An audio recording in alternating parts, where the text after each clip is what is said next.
everyone, Cindy Paul with Wellness Alliance Truth in Health Association, and I am honored to introduce Senator Kristen Thompson. She's doing some really amazing work with food, and I know that everybody in this room is concerned about health, and food is one of them. So she has a really great study going on, an interim study on removing food dyes, and it was a bill, and I'd like her to explain what happened there. And so, without further ado, Senator Kristen Thompson. Thank you. I'm really glad to be here with you all. Just for the sake of time, so I know that we do want to get to some questions, and we can talk all day on this subject. I'm not going to bore you with my background and all of that. Just know I live in Edmond. I have District 22, Senate District 22, so downtown Edmond, Deer Creek, Piedmont, Yukon, Putnam City, North area. If you are one of my constituents, or even if you're not, super easy to get a hold of. Let me know what I can do to help you. So let's talk about Senate Bill 4. And I'll tell you actually how I kind of got into this whole space. I've got 3 kids. My oldest is fixing to be 15. And when I was pregnant with her, my mom, God love her, she's one of those parents that instead of just throwing the stuff in the trash, she'll bring it to me so I can throw it in the trash. She was cleaning out her house, and she gave me all my medical records from when I was an infant. And so I just started looking through, obviously being pregnant, picking a pediatrician, kind of working through all of that. And I noticed a drastic change in what I received as a child and what was recommended for my daughter. So that was really the journey, how I began this whole path. And so then, fast forward quite a few years, when my middle child was 4, he is my kid, if you have a second, God help us all. He is my one that never stops moving. I actually knew I was going into labor with him because he was still, and it freaked me out. But anyway, so he played a soccer tournament, and he had played maybe 2 or 3 games. Now, as a 4 or 5-year-old, right, you're thinking, we're going to be asleep all afternoon. He's going to be exhausted. It's going to be great. Well, at the end of the game, he had a red sports drink, and quite the opposite happened. We went home, and he was literally bouncing off the walls. I mean, he was jumping on the couch, acting crazy, beyond a rambunctious 4-year-old. Well, because I had been kind of paying attention to this space, I thought to myself, we don't have that stuff in our home, right? One, we have always been on a limited budget, and that's kind of a waste of money, in my opinion. So we don't provide those types of products in our home, just personal choice. And so I thought to myself, I wonder if it had anything to do with the red drink. And so the following week, of course, had to test my theory, non-scientific study. Let him have another one, same thing happened, except this time I needed to ask him, hey, what do you feel like right now? And he's like, my insides feel shaky. And I was like, okay, it's probably the red. So let's just stay away from anything that is red, like a drink. If it's not a strawberry or a tomato, right? So we kind of had this conversation. So that's my journey of how I even really got into this space. Now fast forward last December, very thankful that finally on the national level we're having this conversation. And so I filed Senate Bill 4. Initially, we had just limited it to, I think, 7 different food dyes. And before committee, which it was funny because a lot of people were like, whoa, what are you doing? Are you trying to ride the political wave? Because let's be honest, in politics, sometimes that happens. And I said, no, I actually believe in this, and here's why. And so I converted quite a few people, especially inside the building, to help them understand why this bill was so important and to help them understand the grass loophole, among many things, which we can talk about in a minute. But going into committee, so what happened to the bill, I kind of made a mistake. And I know a lot of politicians would probably not admit that, but I did. I amended the bill to make it much more robust. And so with that, industry panicked. I mean, it was, I think, 21 ingredients. And so my mindset behind that was, hey, listen, these are all artificial additives that are linked to some sort of adverse health reaction, right? Whether that's ADHD, potential carcinogens, things like that. But it freaked everybody out. And so we had to kind of work through it. We amended it back to be eligible to be heard on the Senate floor. And it just, I think it just had everyone so spooked that they weren't comfortable moving forward with it. So I learned a very valuable lesson in that, but because of what happened there, Representative Tammy West, she's out of Bethany, and she's fantastic. If you didn't know her, she's very health and wellness focused. She's actually a health and wellness coordinator. I think that's what she did for Integris at one point. I don't know if she's a registered dietitian or not, but she's definitely in this space. And so we did an interim study back in September, and Ashley came and spoke. She's a holistic nurse. She's got her consulting company, so make sure you meet her before you do if you don't know her. But it was 3.5 hours. We could have kept going. The thing that we wanted to focus on with that study was not just the food dyes. We wanted to get people to understand really how unhealthy we are as a state. And so we had the Department of Health come in, we had Workforce Commission, who else? Oh, Healthcare Authority, who does our Medicaid services, and we just talked about our health outcomes and how poor they are. And Oklahoma will spend, or nationwide, $4 trillion in healthcare this year. And so for me, not only as a mom, but as an appropriator, we're not addressing the root issue, right? What we put in our body, how we treat our body, what we're eating, what we're drinking, that is the root source of so many chronic illnesses. I'm happy to share the link to the interim study if you're interested. You can go in and nerd out and read all the data, but I'll send it to you. But the increase in cardiovascular disease, in diabetes, just in the state of Oklahoma is alarming, and the increase year over year in health costs. And so, obviously, as a human, right, I care about the quality of life for all Oklahomans. But it's an interesting thing because also as an appropriator, we're subsidizing bad food, right, with our SNAP program, and then we're subsidizing healthcare, and it's just a cycle that never ends. And so I think with Senate Bill 4, we're going to keep working on it. We're going to keep advancing the diet conversation. We're also going to file some other pieces of legislation. We're going to talk about labeling, right? Because if we can't get the ban, and also here's the thing with banning those substances, because of the grass loophole, generally regarded as safe, companies industry, they're self-regulating, right? And so they can change one little component, they can rename it, and so really the ban is not all encompassing. It's really not. And so I think the most important thing for consumer protection is that labeling piece. And so we're gonna be looking at that. I am all for SNAP reforms. I don't think we should be subsidizing sugary beverages or foods that have harmful additives in them. I don't. I fundamentally think that's a poor business decision, right? Aside from the fact that it's not good for Oklahomans, I think that's it's just not smart business. So we're going to keep working on this issue. Please know that you have an advocate in the building. A lot of people might think I'm crazy right now, but that's okay because I've seen it firsthand what it has done to my family. And I think with that, just for the sake of time, we'll take some questions. So who has? Yeah. Who would you say are your biggest peers that think this way in the Senate? Like, do you have kind of a team or band of? Yeah, that's a really good question. So another struggle with Senate Bill 4 is that when you look at the demographics in the Senate, there's not a lot of younger people. It is just an older body, and so a lot of the agricultural guys and things like that, we had to spend some time with some education, and so Senator Murdoch. You know what though? I know he actually, I will tell you that as the committee chair, he did vote against it. He had some concerns because we added a lot more to those 21 substances, the preservatives, the nitrites, the nitrates, things like that. And so some of our big food producers, and not even big industry inside Oklahoma, they were concerned, but he had to sign off for the floor amendments, and so he did give me approval to do that. So we found a balance. We found a balance there. Senator Seifert out of Claremore, not only is she one of my best friends, like real life friends, there are some folks that you form relationships within that building that will last much outside of our time.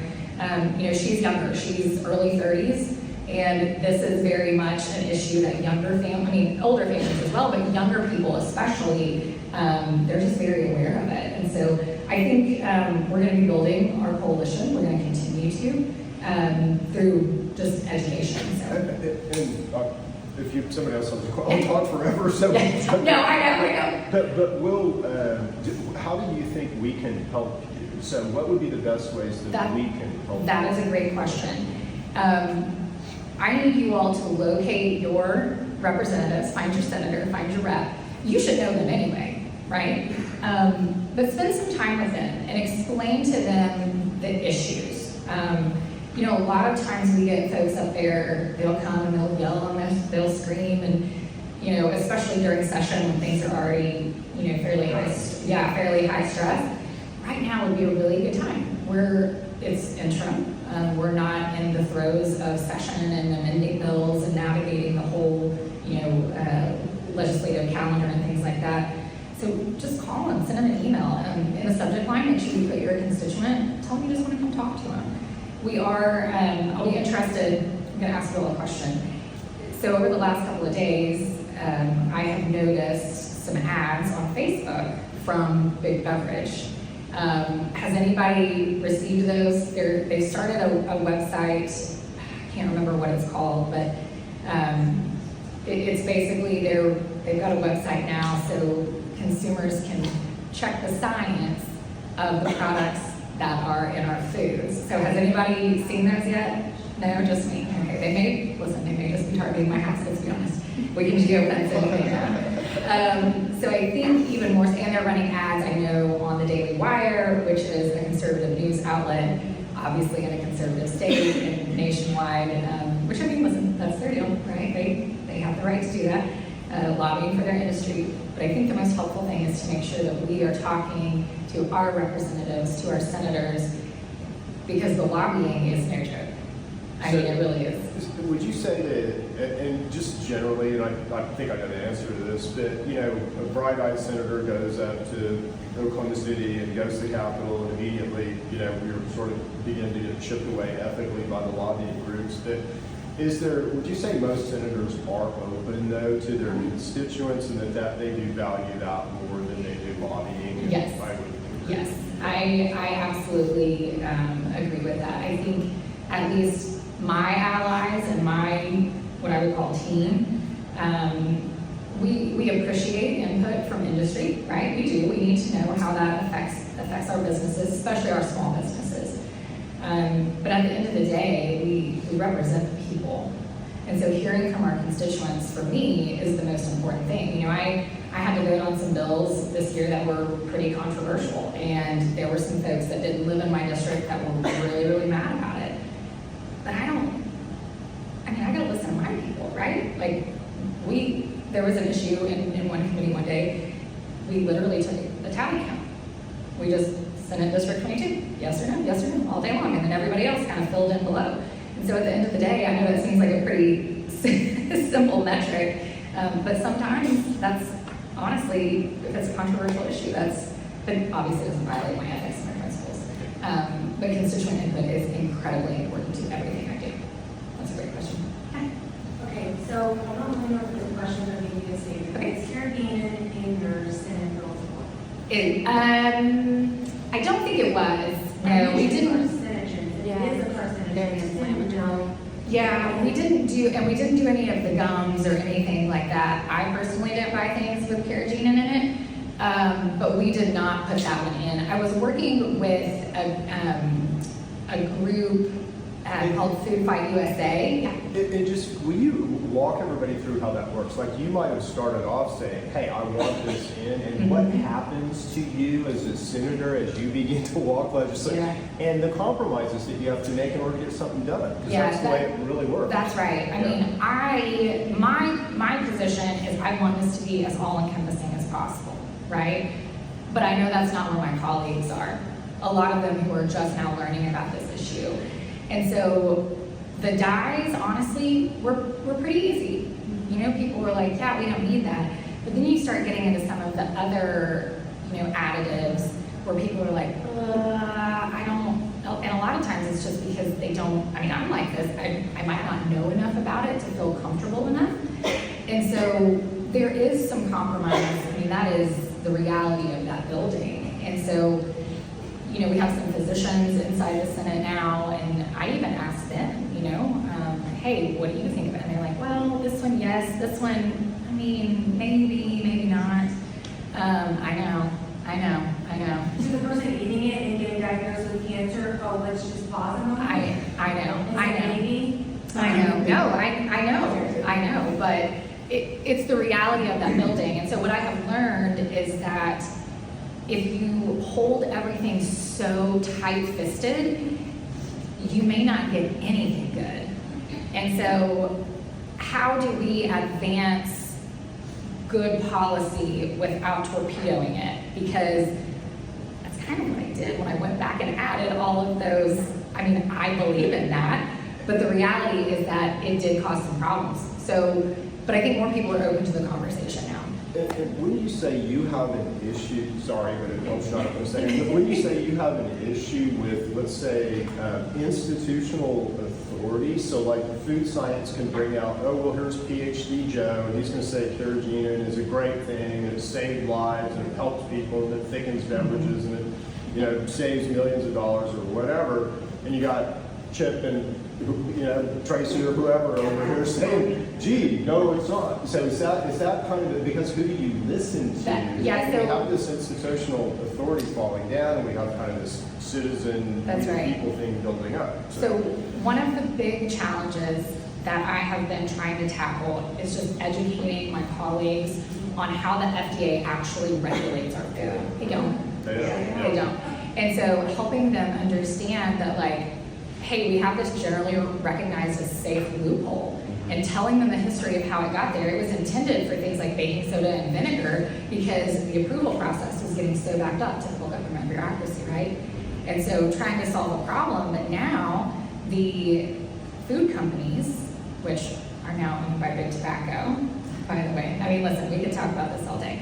Which are owned by Big Food, which are owned by Big Pharma. That's right. And so the biggest challenge is helping everyone understand how the FDA actually does not approve our food additives. You know, in Europe, you have to prove it's safe before it can go into the food supply. Something that they could do really easily right now is just put a moratorium on new additives even. Like, we have so many that need to be reviewed. We're backed up for, years at this point. So pressing pause would be something that would be really easy. It doesn't cost any money. But until the FDA gets their hands around this, it's going to be challenging. And in full transparency, I do believe this is a purely federal issue. I do. Because when you have 50 states and the District of Columbia who are making a hodgepodge of laws, if you are a company who sells across state lines, and listen, I'm pro-business, right? I'm a capitalist. Let's all go make money and, live a good life and provide for our kids and, have great communities. But when I have those conversations, I do believe it's a purely federal issue, but the reality is the feds aren't doing anything. And so I have an obligation to the people of Oklahoma, the people of Senate District 22, to advance these policies that I believe are best for the health and safety of the people. And when I talk to big companies and big corporations that come in, I tell them all the time, which I'm gonna call my friends over at the Beverage Association and say, hey, I appreciate seeing your ads. They may only be coming to me. But would you please take the weight of your industry to Washington and ask for some regulations? So that would create such an environment that would be positive for all of us, right? So that has been my request to the industry. One of our big corporations, I'm sure you all have seen it, voluntarily, they are taking food dyes out of their private label, which I think is huge. They sent it to me, I was like, that's awesome, thank you, I appreciate that. Just make sure you do it, right? Because we've had some companies who back in 2015, 2017, they said they were gonna do it, they can actually do it. So I think for us, the best way to help advance this issue is to go in and educate our members, right? I have folks come in all the time, like I said earlier, screaming, yelling, all these things. Don't do that. Just go in, introduce yourself, help them understand the regulatory environment, or lack thereof, inside the FDA. So, that's a good Anyway, oh, you had a question, Ashley. Or did I answer it? I think he did a great job. It was more about how can we, as practitioners, because we see Senate Bill 4, I saw the first time, the first draft before it went to committee, and it was just food dyes, and as a practitioner, I'm like, yes, and then I saw that it came back and it had more than food dyes, and I was like, yes, even more. But even as practitioners, we're looking at, like, well, I can name 100 other things we should put on there. And so just understanding that from a legislator's perspective, my husband loves to say, you can't eat the elephant. It's not all going to happen as much as us as practitioners that are in the throes with our sick clients want it to. They have a system that they're working on. And yeah, she's a trailblazer up there at the Capitol. Not everybody really understands it. So when they see a list of food dyes versus a list of a bunch of different other things, that's going to get the ball rolling faster. So as practitioners, I think we can maybe understand that a little bit better after hearing from her today. Okay. Yeah, and again, the educational piece, right? We are all operating in this space. We know there's obviously Whole Foods, that's the best, right? But we also have to meet our consumers where they are, right? I think one thing that we need to be really conscious of in regards to the public, we don't ever want to make anyone feel shameful or embarrassed, right? Because a lot of these people don't know. And when they start hearing things like, oh, there's carcinogens in your food, and like, I mean, so I think on a human level, we just need to be cognizant of that as well. So, you had a question? I work in senior care, Yeah. and our memory care unit, we've actually cut the red dyes completely because of behaviors. And I told them from the day I started with this company, like, this is the calmest memory care unit I've ever worked in and I've ever been a part of.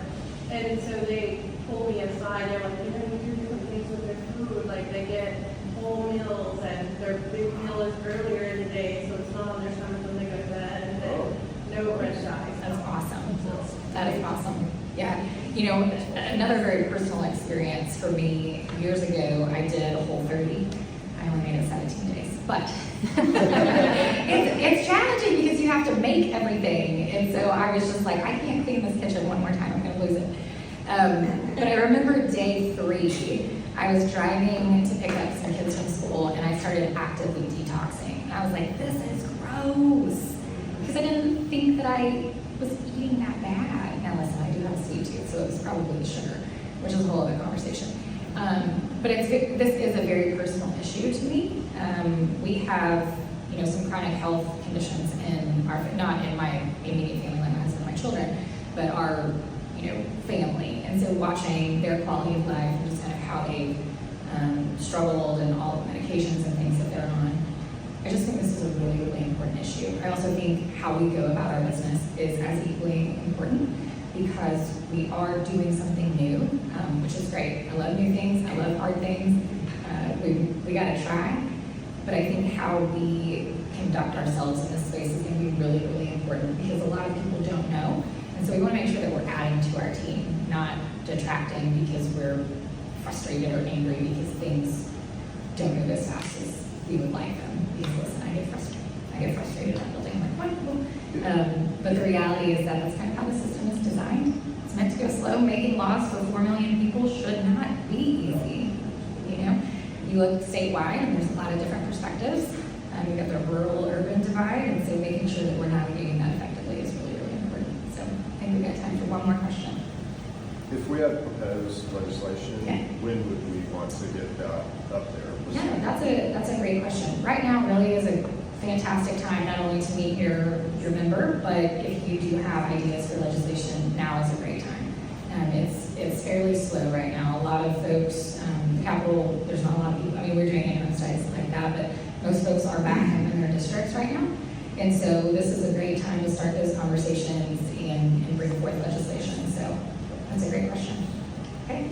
And then Cindy, if you want to send out my contact information, happy to do that. If you guys need anything, please let me know. I'm happy to help. We've got quite the hill to climb, but the encouraging thing is that things are moving and things are talking, or people are talking about it. And I'm optimistic. I don't know what we're going to get accomplished this year. I'm going to be completely honest with you. But more and more people are having the conversation. They're paying attention to what they're putting in their body, which I think is a good thing. So thank you. So can I do that? So thank you all for having me.